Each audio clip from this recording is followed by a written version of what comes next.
ang nag-deliver papunta sa bahay nila Pangulong Bongbong Marcos at Speaker Martin Romualdez mag-insert o magpasok ng 100 billion worth of projects sa BICAM.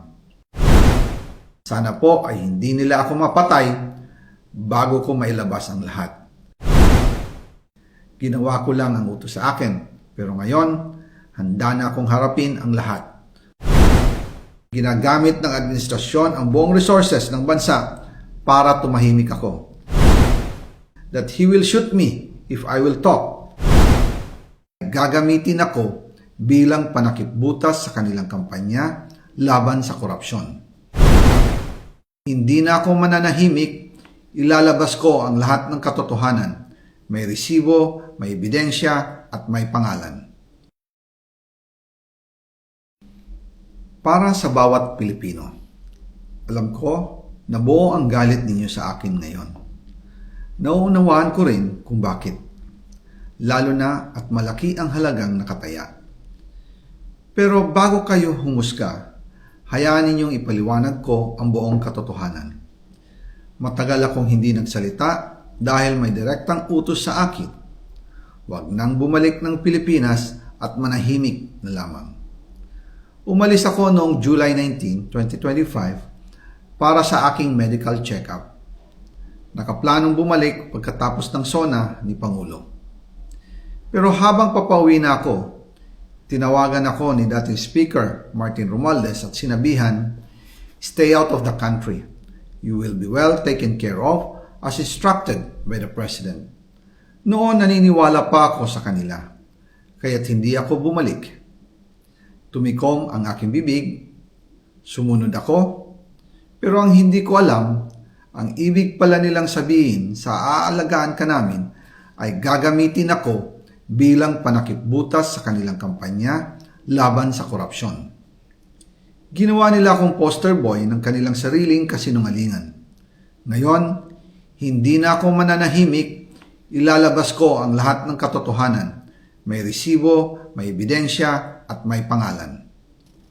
Nagsimula ito nung tumawag si Sekmina Pangandaman sa akin nung nag-umpisa ang BICAM process last year, 2024. Ang sabi niya, katatapos lang ng meeting nila ni Pangulo at may instructions na mag-insert o magpasok ng 100 billion worth of projects sa BICAM.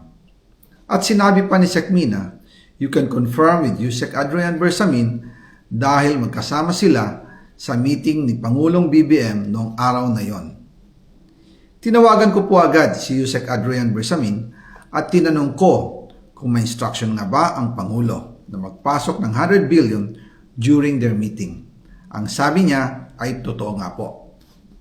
Right after our conversation, tinawagan ko po si dating Speaker Martin Romualdez at nireport ko ang instructions ng Presidente to insert the 100 billion projects.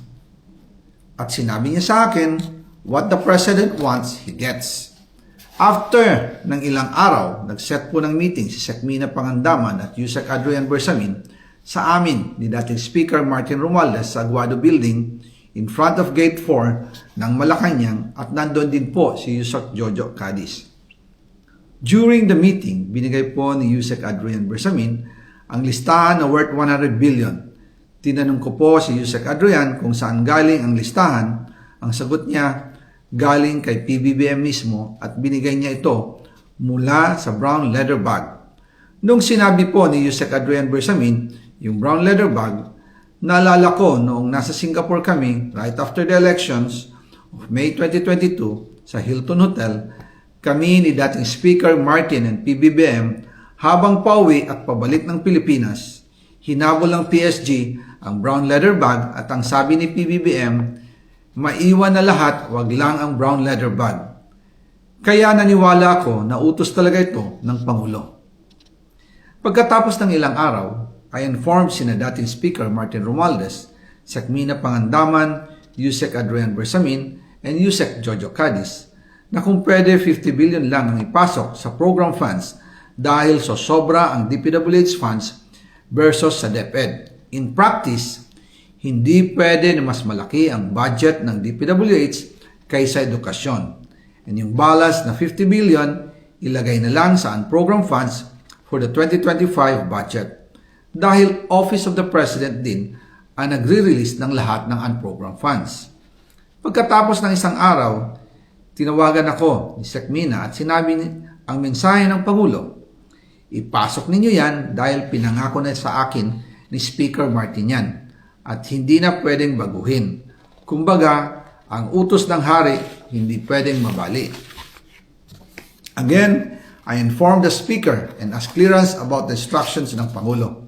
At ang sabi niya, wala tayong magagawa. Kaya po nagtataka ako kung bakit sinasabi ni Pangulo na hindi niya makilala ang budget, samantalang lahat na binawas at dinagdag sa mga ahensya ng gobyerno ay humihingi ng approval sa kanya si Sec Mina Pangandaman.